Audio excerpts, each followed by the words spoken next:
अस्सलामुअलैकुम वरहमतुल्लाहि वबरकातुहू। दोस्तों भाइयों, कैसे हैं आप सब? खैरियत से हैं? ठीक हैं। उम्मीद करता हूं कि आप सब खैरियत ही से होंगे और अपनी ज़िंदगी के हर मामले में अल्लाह के हुक्म नबी के तरीके के मुताबिक अपनी ज़िंदगी को गुजार रहे होंगे।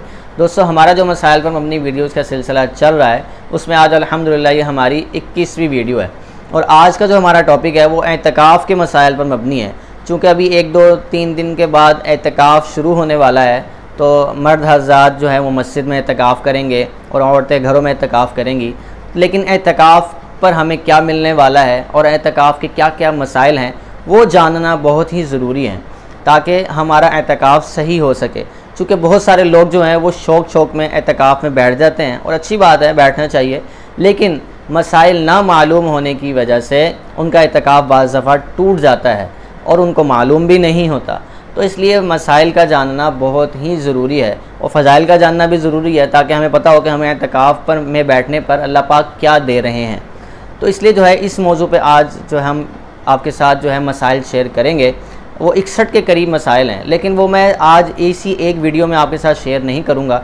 चूँकि मैंने पहले भी जो है ना 29 मसाइल तरावी के शेयर किए थे एक ही वीडियो में और 40 के करीब ज़कात के मसाइल शेयर किए थे, तो वो वीडियो बहुत ज़्यादा लंबी हो गई थी, 18 मिनट 20 मिनट की वीडियो हो गई थी। तो बहुत सारे लोगों ने कहा कि यार वीडियो बहुत लंबी हो गई है, ज़्यादा लंबी वीडियो ना बनाया करें।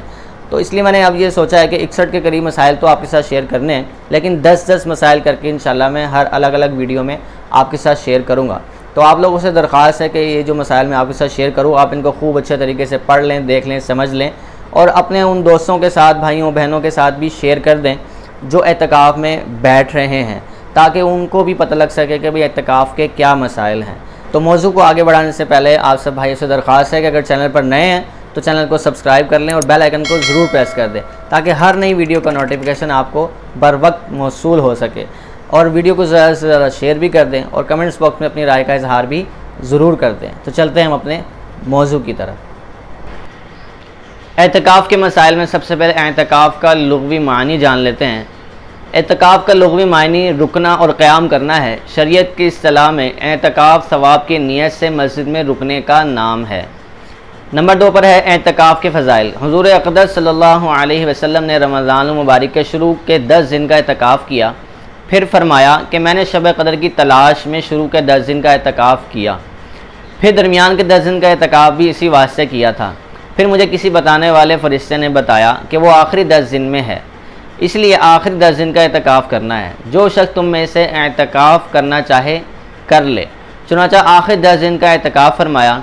सहाबाए कराम रिज़वानुल्लाहि तआला अलैहिम अजमाइन ने आप सल्लल्लाहु अलैहि वसल्लम के साथ एतकाफ़ किया। रसूलुल्लाह सल्लल्लाहु अलैहि वसल्लम ने फरमाया रमज़ान मुबारक के आखिरी 10 दिनों के एतकाफ़ करने का सवाब 2 हज और 2 उम्रों के बराबर है। आगे फरमाया रसूलुल्लाह सल्लल्लाहु अलैहि वसल्लम का इरशाद है कि एतकाफ़ करने वाला गुनाहों से बचा रहता है और इसके लिए बग़ैर किए भी इतनी ही नेकियां लिखी जाती हैं जितनी करने वाले के लिए लिखी जाती हैं। नंबर 3 पर है एतकाफ़ की इक़साम। वाज़ेह रहे कि एतकाफ़ 3 किस्मों का होता है, वाजिब, सुन्नत और नफिल। रमज़ान मुबारक के आखिरी आशरे का एतकाफ़ सुन्नत है, बाकी दिनों का एतकाफ़ नफिल है और अगर कुछ दिनों का एतकाफ़ की मन्नत मान ले तो उन दिनों का एतकाफ़ वाजिब होता है। नंबर 4 पर है एतकाफ़ की हकीकत। एतकाफ़ की हकीकत है ये है कि हर तरफ से यकसू और सबसे हर किस्म का ताल्लुक़ ख़त्म करके बस अल्लाह ताला से लो लगा के मस्जिद के किसी जगह पर बैठ जाए और सबसे अलग तन्हाई में अल्लाह ताला की इबादत और उसी के ज़िक्र फ़िक्र में मशगूल रहे। ये ख़ास बल्कि स्पेशल लोगों की इबादत है।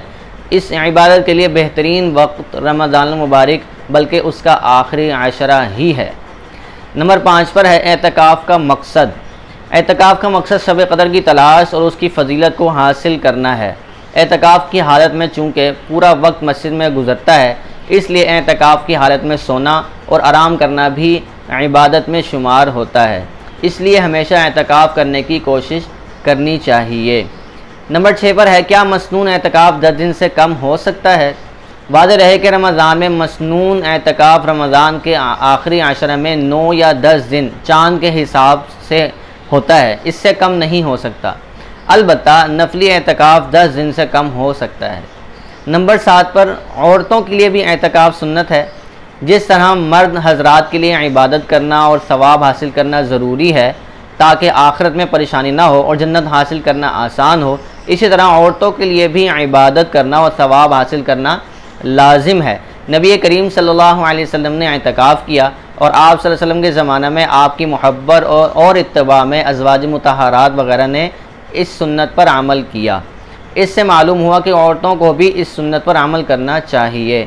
आजकल औरतों में इत्तिकाफ़ करने का रिवाज कम हो गया है।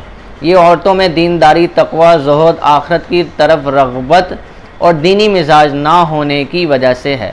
हालांकि औरतों के लिए इत्तिकाफ़ करना बहुत ही ज़्यादा आसान है। अगर घर में पहले से नमाज़ पढ़ने की कोई ख़ास जगह मुतय्यन हो तो वहाँ बिस्तर लगाए और बैठ जाए। सिर्फ बैतुल खला के लिए निकले, बाकी इसी जगह बैठी घर का काम काज भी कर सकती है और लड़कियों को रहनुमाई भी कर सकती है और काम काज की तालीम भी कर सकती है। इस तरह के एक तीर से दो शिकार हो जाएंगे। इनका इत्तिकाफ़ भी हो जाएगा और घर का काम काज भी हो जाएगा और इत्तिकाफ़ जैसी सुन्नत इबादत से घर में खैर और बरकत भी नाजिल होगी। इतनी आसानी के बावजूद औरतें इत्तिकाफ़ ना करें तो ये बहुत ही बड़ा नुकसान है। नंबर 8 पर है, आखिरी आशरा में नबी करीम सल्लल्लाहु अलैहि वसल्लम हमेशा इत्तिकाफ़ फरमाते थे। नबी करीम सल्लल्लाहु अलैहि वसल्लम हमेशा आखिरी आशरे का इत्तिकाफ़ फरमाते थे। हज़रत अब्दुल्लाह बिन उमर रज़ी अल्लाह तआला अन्हुमा से मरवी है कि नबी करीम सल्लल्लाहु अलैहि वसल्लम रमज़ान के आखिरी आशरे का इत्तिकाफ़ फरमाते थे। नंबर 9 पर है, 20 दिन का इत्तिकाफ़। 20 दिन का इत्तिकाफ़ करना भी हदीस से साबित है। अलबत्ता आप सल्लल्लाहु अलैहि वसल्लम की आम आदत तय्यबा 10 दिन की थी। जिस साल आप सल्लल्लाहु अलैहि वसल्लम की वफ़ात हुई आपने 20 दिन का इत्तिकाफ़ फरमाया। हज़रत जिब्रील अलैहिस्सलाम हर साल 10 दिन में कुरान मजीद का एक दौर फरमाते थे। आखिरी साल 2 मरतबा दौर फरमाया। इस वजह से नबी करीम सल्लल्लाहु अलैहि वसल्लम ने 20 दिन का इत्तिकाफ़ फरमाया, या इस वजह से कि ये आखिरी साल है, ज़्यादा मौका मिल जाए। नंबर 10 पर है, अज़वाज मुतहरात का इत्तिकाफ़। हज़रत आयशा सिद्दीक़ा रज़ी अल्लाह तआला अन्हुमा से रिवायत है कि रसूलुल्लाह सल्लल्लाहु अलैहि वसल्लम रमज़ान के आखिरी आशरे का इत्तिकाफ़ फरमाते थे। वफ़ात तक आप सल्लल्लाहु अलैहि वसल्लम का ये मामूल रहा। आप सल्लल्लाहु अलैहि वसल्लम के बाद आप सल्लल्लाहु अलैहि वसल्लम की अज़वाज मुतहरात एहतमाम से इत्तिकाफ़ करती रहीं। वाज़ेह रहे कि अज़वाज मुतहरात अपने कमरों में इत्तिकाफ़ फरमाती थीं, मस्जिद में नहीं, और ख़वातीन के लिए इत्तिकाफ़ की जगह उनके घर की वही जगह है जो उन्होंने नमाज के लिए मुकर्रर कर रखी है।